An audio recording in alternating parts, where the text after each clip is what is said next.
fabulous. Welcome, welcome. Is this working? It Yes, is. it is. You've got a live microphone.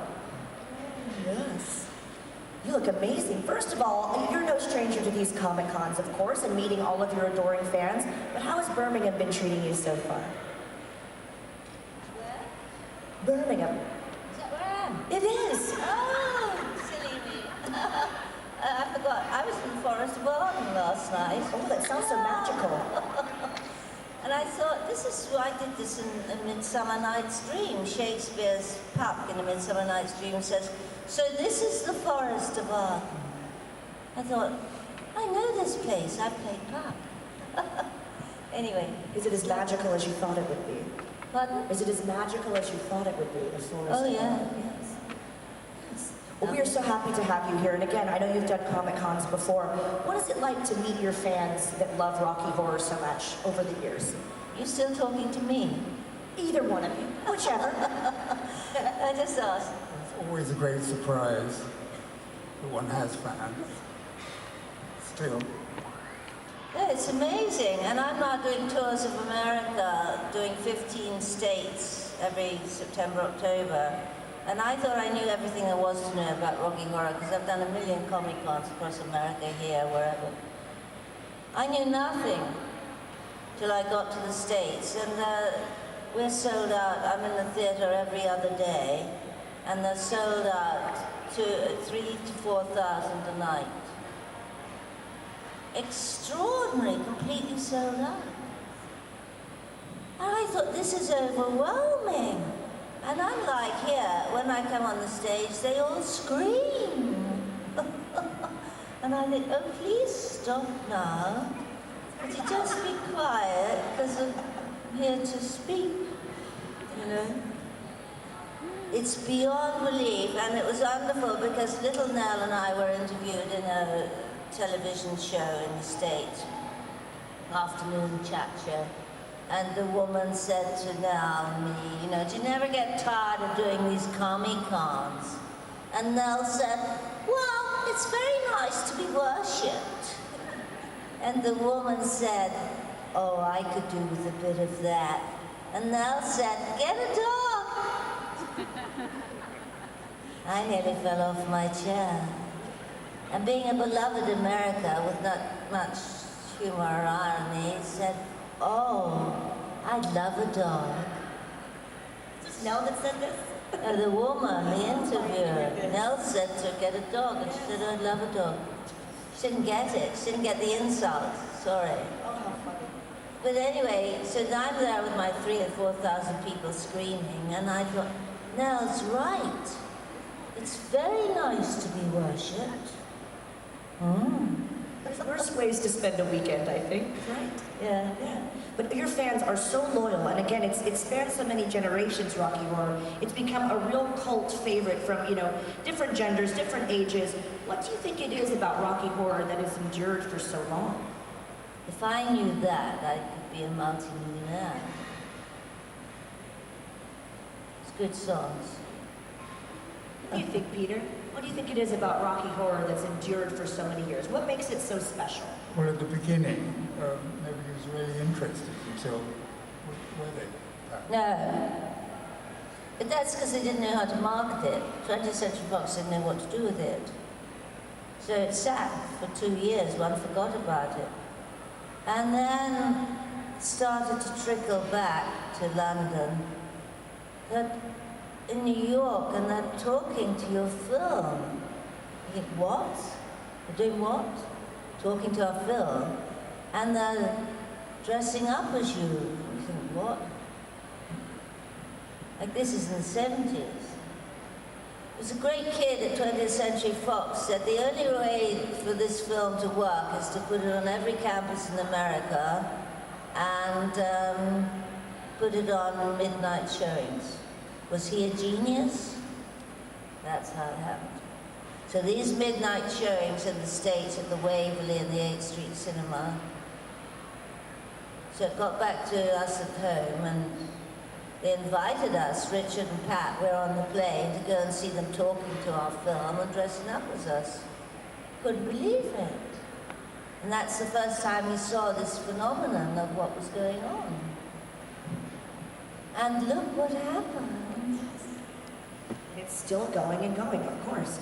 Well, luckily you two are here together, but I have interviewed you before where there's about 5 or 6 of you. What is it like to have the reunion of seeing all of your castmates again? Horrible. Horrible. Oh, That no. bloody lot.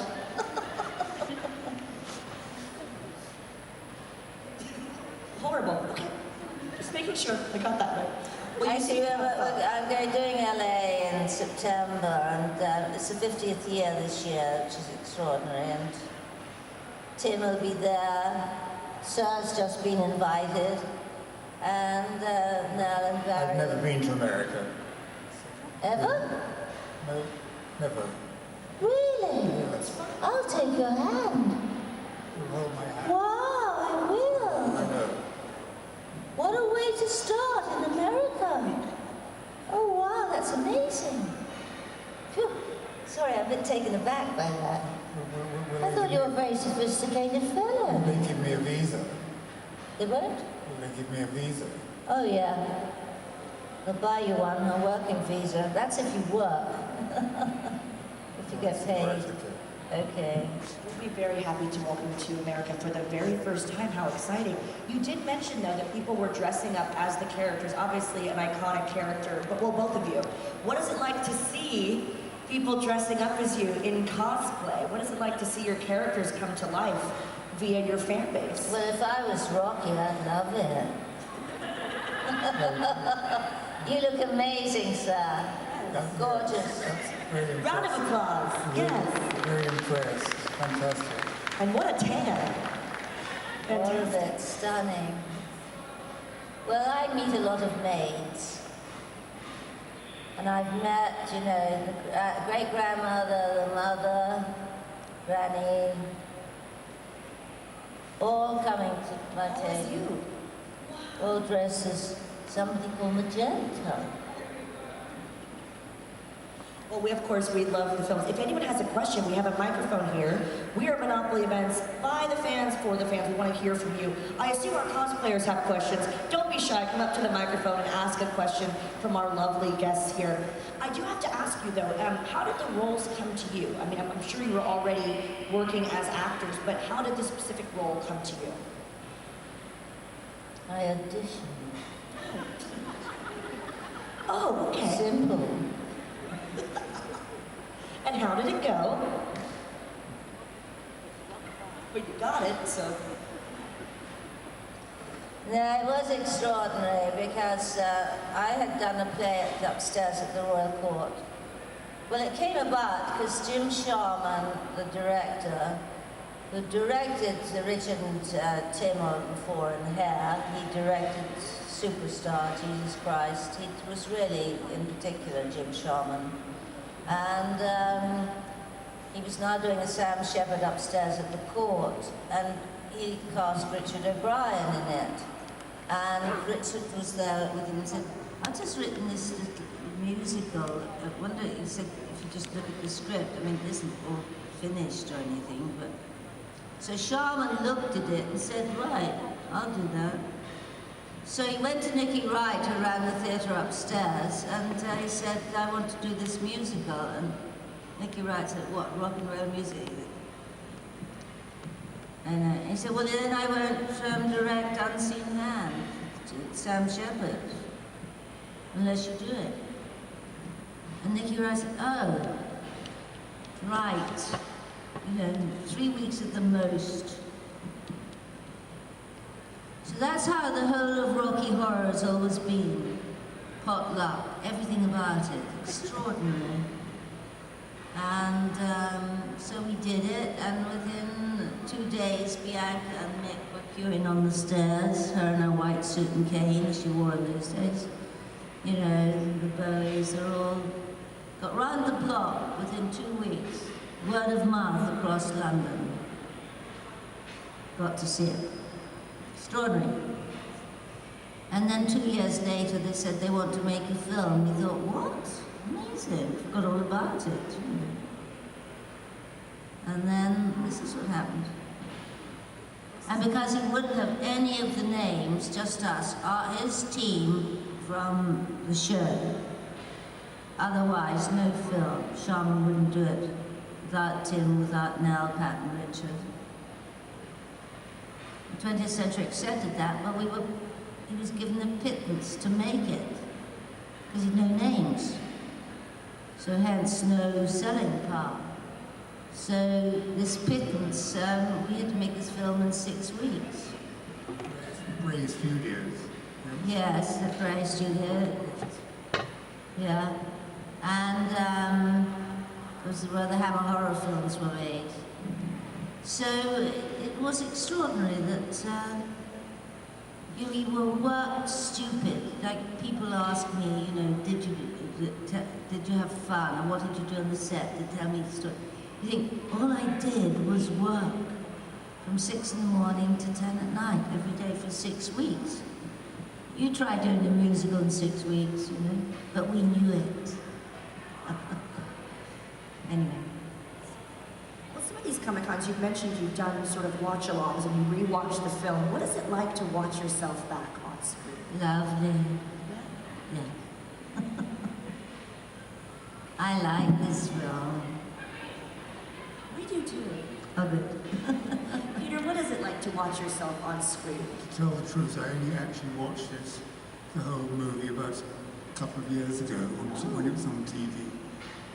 For the first time, you only watched it a couple of years ago. Yes, the whole thing. I've watched little excerpts of it.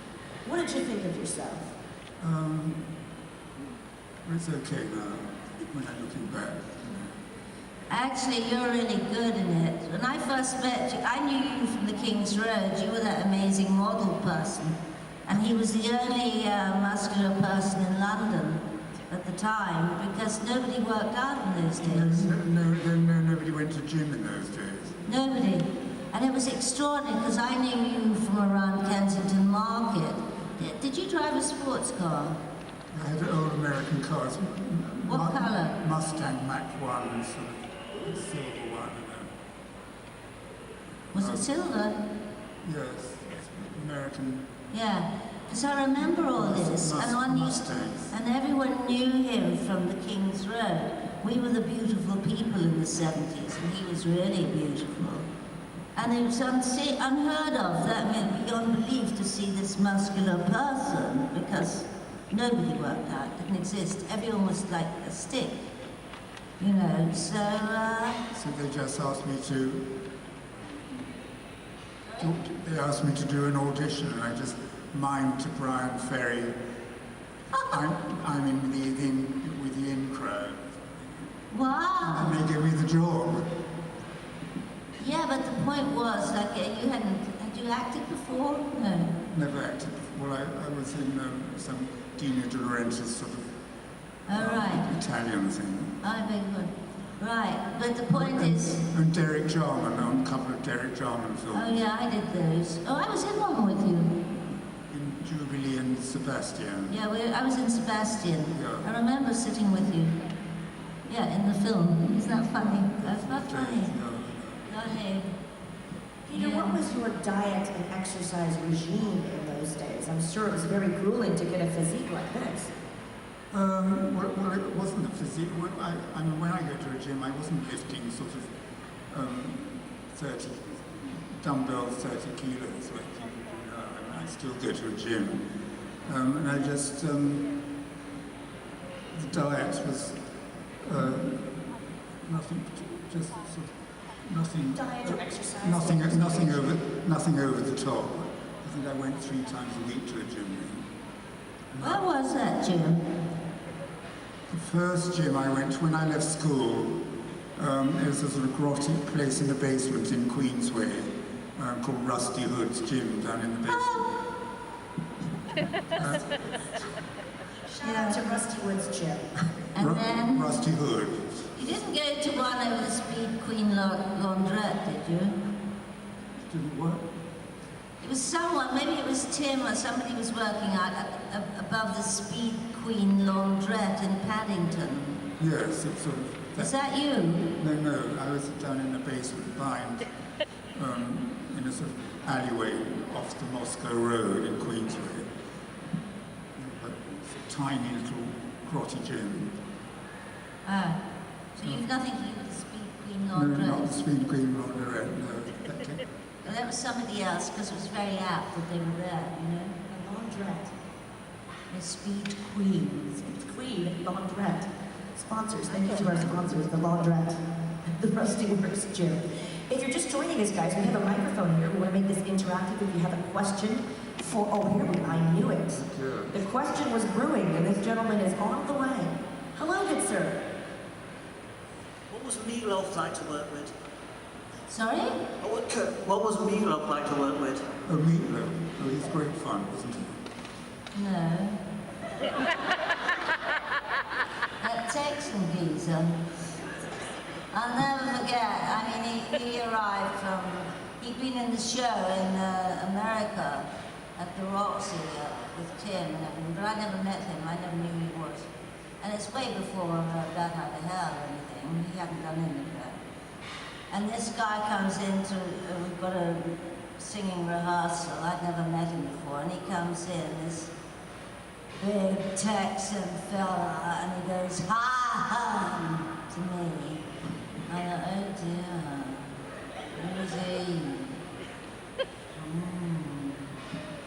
Then he got up to sing Hot Patootie because we were doing our music lesson. I swear, we were in an empty room in the Earl's Court Hotel, and the only thing in the hotel, in the room, was the chairs, the piano, and the chandelier. And the loaf sang, and the chandelier shook. I swear, I mean, that voice was beyond belief. Yes. Beyond. And then he said to me, we were on set, and he said, chatting to me, and he said, I was voted the best kisser in my high school in Texas. Goodness. I said, really? Oh, one must sample that. So I proffered my lips, and he gave me his. And I said, they were right. You are the best kisser in your high school in Texas. She never looked back. I love that you asked a question about Meatloaf. Thank you so much. If you have any more questions, we have time for a couple more, possibly. Don't be shy, come up to the microphone. I, of course, am a big fan of Meatloaf, but let's go back. And as you were getting into the entertainment industry, who were your influences? Be it films, shows, actors, who influenced you to get into the entertainment industry? Betty Davis. I have to ask you, Betty Davis is who Susan Sarandon, your comrade, played in Betty vs. Joan. Did you see that? Yeah, not anymore, she's not. My comrade. I should have played that, damn it. I know. Betty or Joan, which would you prefer? I'm Betty. Okay, sorry. Peter? Joan, perhaps? Is she Joe? No, she's definitely best. She's definitely Betty Davis, for sure. Peter, do you have any influences that you No, I like to don't, because I never intended to be an actor. I was just pulled off. Yeah, but the point is, I just pulled off the street yeah. and But the pushed into it. yes, but being pushed into it, and on set, you know, I never met up with you or anything. As I said, we were so busy. I mean, I never made friends with Barry or Susan Sarandon or Sir because we had no time, you know. And just went to work and home again. And so looking at the film, I think Peter's brilliant in it. I really think your acting's brilliant. Well, Truly. I've never been an actor, and I was sort of trapped in my waiting room, wearing in my gold trunks, waiting to be sort of dragged on stage and being told what to do Well, that's what one does as an actor. and pretend to be emotional. Pretend. Yes, that's what one does.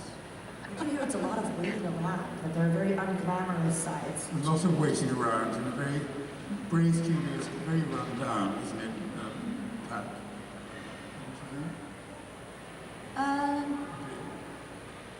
Yes, exhibition? Old-fashioned. Yeah, it was the pits. Wasn't Susan Sarandon one of her first? Didn't they sort of discover her for that movie? Yeah. It was Tim. She was a friend of his in Hollywood at the show, and he said to her, "You should audition for Janet." Can you believe that? Again, all the coincidences. And she said, "But I can't sing." And she really believed she couldn't sing, you know, like people do. And I even thought I couldn't sing, and look what happened.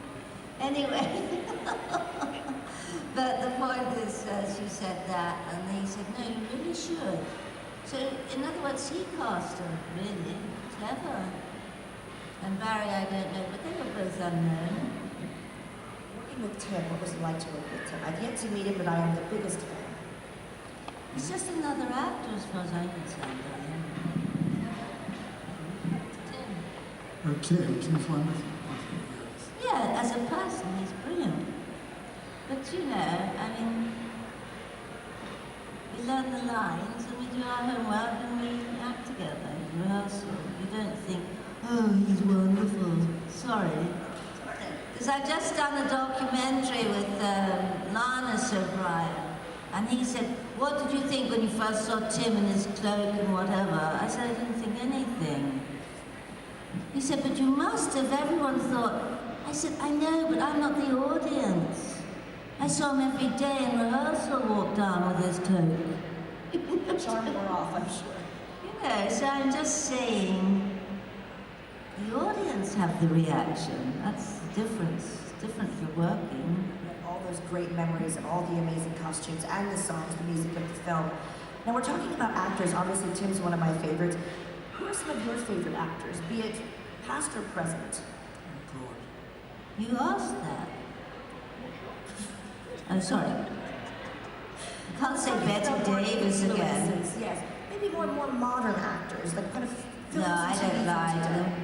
No, no good. Nobody? Nobody. Not one. How about you, Peter? No good. Nobody. What does it take for one to become a good actor? What does it take? You know, speak up and don't bump into the furniture. But particularly speak up. And they all speak like that. You can't hear. You think, never to turn the TV off again. And even in the theatre, the last time I went to see it was Medea, with Helen McCrory as Medea, and I thought, I've never seen this play, and she's meant to be good and blah blah. It was dire, it was so bad. And I'd seen actors at the National Theatre, Gielgud, Olivier, my late husband, blah blah blah blah blah, Paul Schofield, I mean. Rupert Everett's pretty good, isn't he? No, I'm not talking about him. What? But I wasn't talking about I him, know, I was I know. saying generally.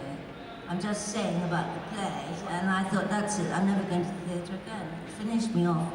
Yeah, Rupert Everett's brilliant, but he's a saucy fellow.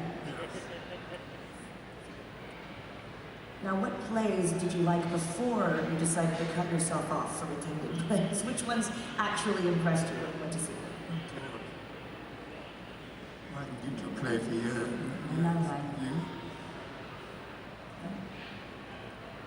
And with you in it?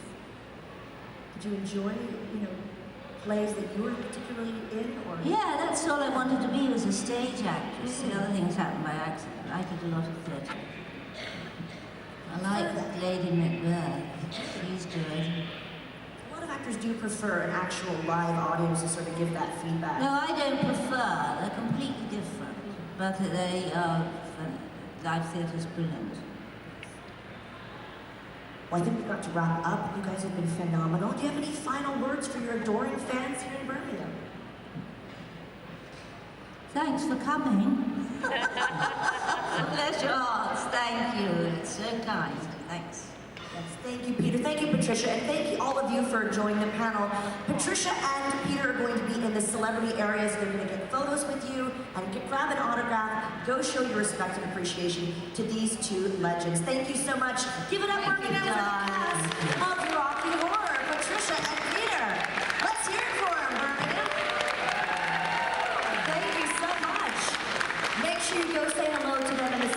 area. Thank you so much. I think you're the two best dressed in the house, by the way. Don't they look fabulous? Yes.